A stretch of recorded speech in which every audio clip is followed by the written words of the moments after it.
heading 280 miles south to Dorset, where Drew's discovered potentially rich new territory, a giant antiques and art warehouse stocked by a team of dealers. Right, so we are on our way to Bridport now to meet a guy called Matt, who is based in an antique centre, a very large one, which we haven't been to. So we might find something in one of the other stands as well. Well, there's the chance. I mean, there's another dealer on the site there called James. He's got the largest single collection of art in the UK. Wow. 60,000 paintings. So I'm very keen to see what's what. Designated not only an area of outstanding natural beauty, but also a World Heritage Site, Dorset's Jurassic coastline tells a geological story dating back 185 million years. And for the most recent 1,000 of those years, the town of Bridport has nestled close to its centre. Its prosperity growing since the 13th century, when it became the centre of rope making for ships destined to navigate the world. Today, objects from far-flung places have found their way back to Bridport in the form of global arts and antiques, an emporium of Jurassic scale, stocked to the rafters by passionate dealers, including Matt Smith.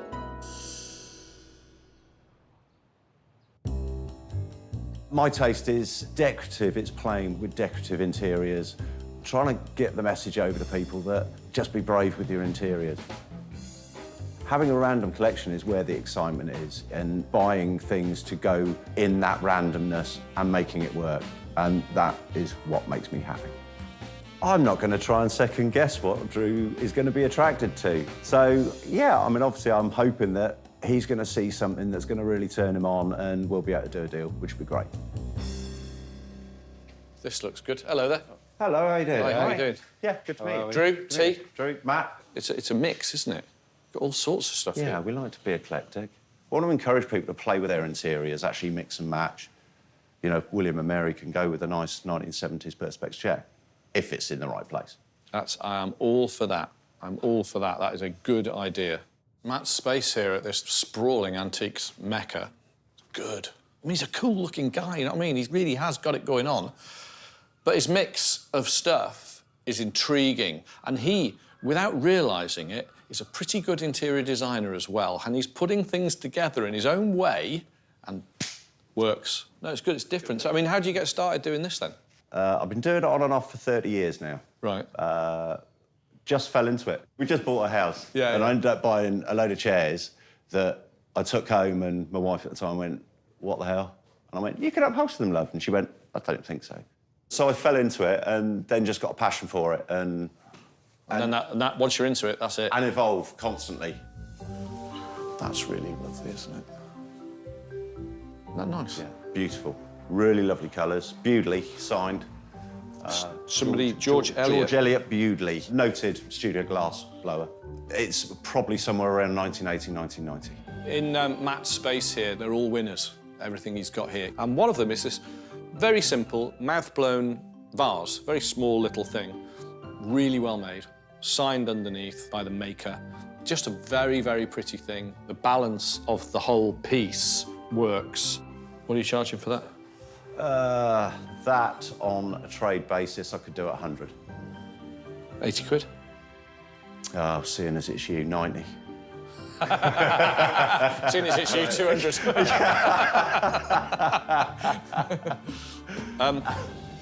Yeah, £90. 90. Yeah, I'll have that. It's just beautiful. 90 quid. Beautiful thing. Put some flowers in it. Put your pens in it on your desk. Do whatever you want to do with it. Just look at it. Do nothing with it. Use it to drink out of, whatever you want, but for that sort of price, just enjoy it. Beautiful. Yeah, cool. Have you got some more space here, then? Yeah, I've got my lock-up over the way. Can we go and have a look? We can go and have a look. So this is you? This is me again, yes. So, bought the vase, and then he says to me, do you want to come and have a look at the rest of my stuff that I've got here in my storage shed? Hell yes. Absolutely yes. I definitely want to go and look at whatever else you're doing, because what you're doing is interesting and different. This looks good. Thank you. Well, tell me about that painting.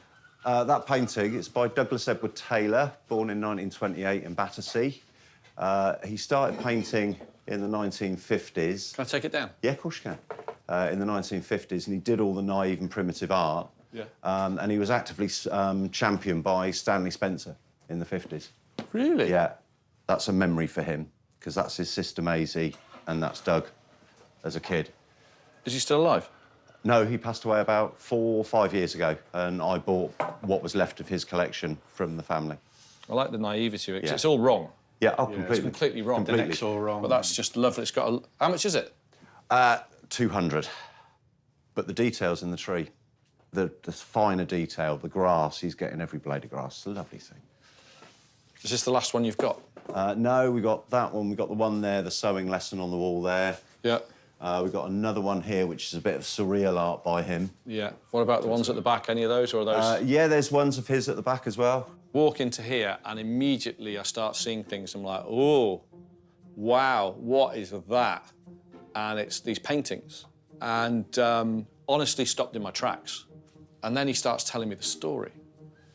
And then he's like, there's another one. And then I start to recognise the guy's work. And I'm like, there's another one, and another one, and another one. And they're all brilliant. Can we pour them out? Pull them out. That's another Doug there. Prefabs. My father lived in a prefab when he was a kid in Llandudno, North Shore, by the donkey fields. Is that him as well, the gate? Yeah, that's him, the tripitch. That was exhibited at the John Moores in Liverpool. Was it really? Yeah. Did you meet him? No, only met his daughter. How did you end up with so much of his work?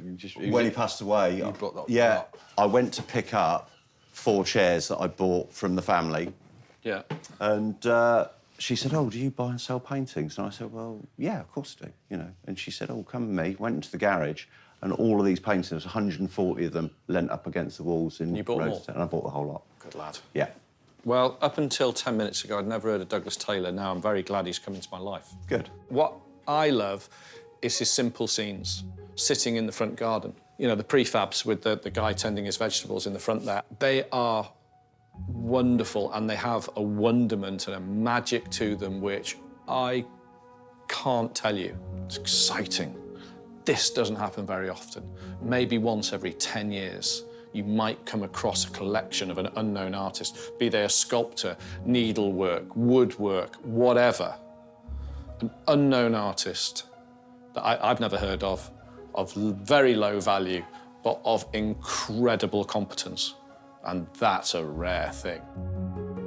A carpenter and cabinet maker by trade, Douglas Taylor grew up in Battersea, eventually escaping London to a tumble-down cottage in the Cotswolds. But he never managed to make a living from his prolific artwork. As such, his work is hard to value, but this set of pictures reveals both technical skill and a unique vision. Even viewed solely as a decorative collection, these paintings together could be worth around £3,000. What are you selling these for? Say that one, 100 quid. That one that you had in your hand, 60 quid. That one, 120. That one, 120. Right, OK. So let's just start ticking them off. Look, if I buy a few of them, Yeah. can you just sharpen things up a touch? Yeah, of course. So, you were quoting me some prices. Re-quote me if I take all those All of those and that. and that. So what we got? We got 10 there, haven't we? A straight 1,000.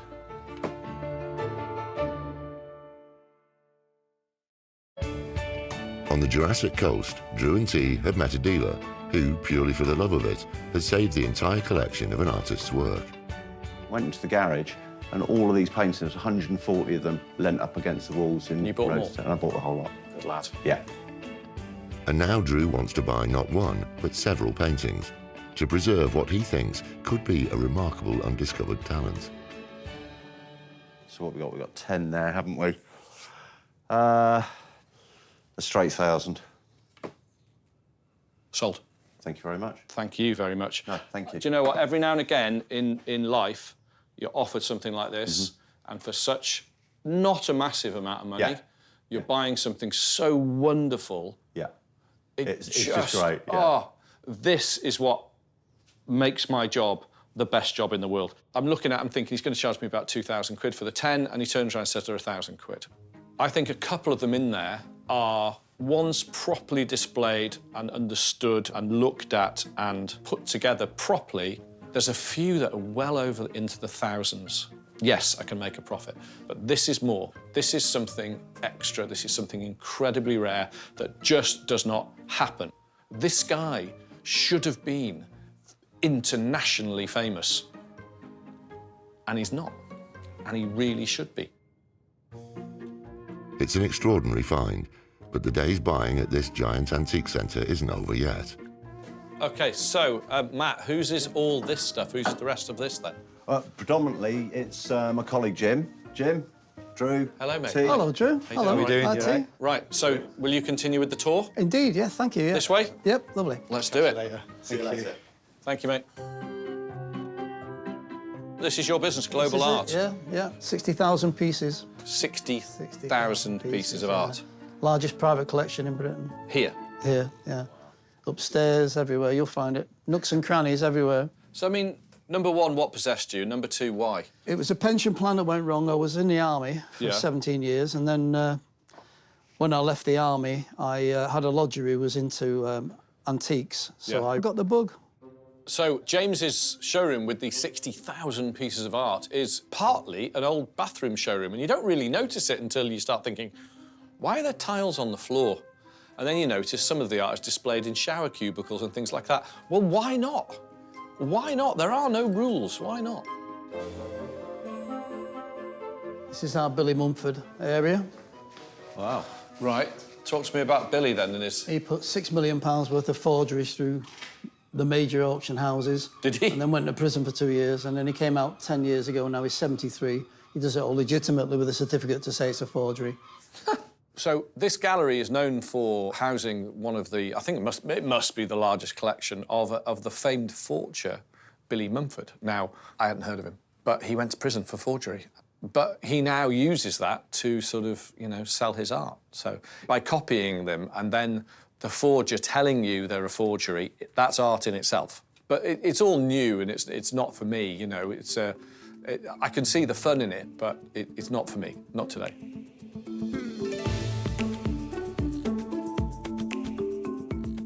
Tell me about these.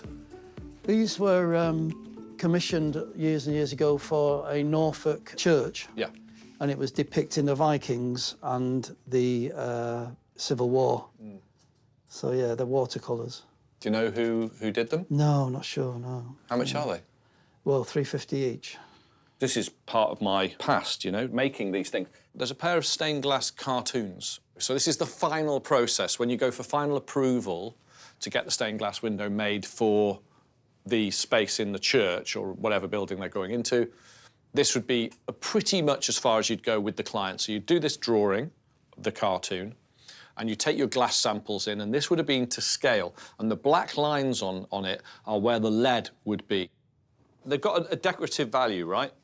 But they don't have a massive value until you find out who drew them. Of course, yeah. That's the value. I'd literally have to cut you in half. I think that one's worth 200 and that one's worth 150. I'll do 4 for the pair, if that's what you want. Any good to you? 400, yeah, I'll take them. OK, lovely. Yeah? Thank you. There's 60,000 pieces here. There's got to be something I like, and it turns out there was. And it turns out, strangely, to be 2 pieces of drawings of stained glass windows, and you know my connection to those. So we looked at everything, we found 2 things and walked away happy, and we had a deal. Today, what can I say? I've come to this sort of enclave of antique dealers and shops and all sorts going on, and I found one of the most remarkable collections of art I've ever found. And something I truly, absolutely and completely fell in love with. What a fantastic thing to find. Today's been great with Drew and T. Drew's looked at a few bits and bobs, and he's pretty much taken a large chunk of a collection of an artist that I'm very passionate about. And it's been lovely to see Drew as passionate about this artist. To a certain extent, it makes me feel that I'm doing my job well. Bridport. I think we have to go back to Bridport. Definitely. There's a lot there we didn't see, but we did see a lot. And then I think find of the day was Matt. You know, not often do you get offered something that I find,